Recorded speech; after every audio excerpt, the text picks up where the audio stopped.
અમરેલીના પોશ વિસ્તાર કહેવાતા માણેકપરામાં સ્વચ્છતાનો અભાવ જોવા મળી રહ્યો છે. રસ્તામાં કાંટાવાળી વનસ્પતિઓ તેમજ ગંદકીનું સામ્રાજ્ય ખડકાયું છે. કોન્ટ્રાક્ટરની દાદાગીરી અને ઉલટાચૂર કોટવાલ કુલદાટીનું સૂત્ર સાર્થક કરતા નગરપાલિકાના કર્મચારીઓ. અમરેલીમાં આમ તો કોઈ પણ જગ્યાએ જાઓ તો કચરાના ઢગલા જોવા મળી રહ્યા છે. જાહેર શૌચાલય હોય કે જાહેર માર્ગો હોય પણ જગ્યાએ જાઓ તો ગંદકીના ગંજ જોવા મળી રહ્યા છે. ત્યારે અમરેલીના પોશ વિસ્તાર ગણાતા માણેકપરા વિસ્તારમાં રસ્તા ઉપર કાંટાવાળી વનસ્પતિ કેડસમી ઊભી છે.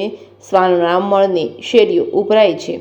એવામાં સફાઈ કર્મચારીઓ પણ આળસના હિસાબે સફાઈ બરાબર કરતા નથી અને એજન્સી ધારકો જાણે સમરબંધી હોય તેવા ઉડાવ જવાબ આપે છે. ત્યારે સત્તાધીશોને પણ આ બાબતે નોંધ લઈ એજન્સી ધારકોને સૂચના આપવી જોઈએ, જેથી લોકોને સંતોષકારક કામ મળે.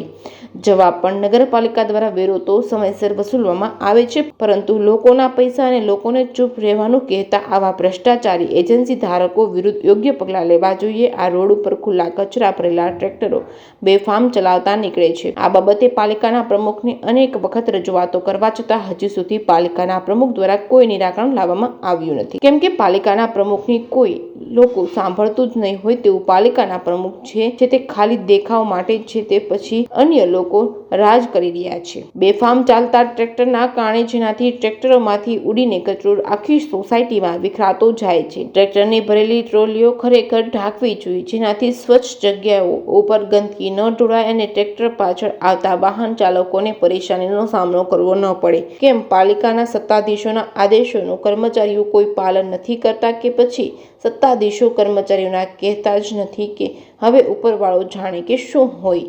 એક બાજુ કરોડોના બિલ સફાઈ માટે અમરેલી પાલિકા ચૂકવી રહી છે, તો આ સફાઈ ક્યાં થાય છે તેવું લોકોમાં ચર્ચાઓએ જોર પકડ્યું છે. જેકેએસ ન્યૂઝ ગુજરાતી સાથે જૈનિક સુચિત્રા, અમરેલી.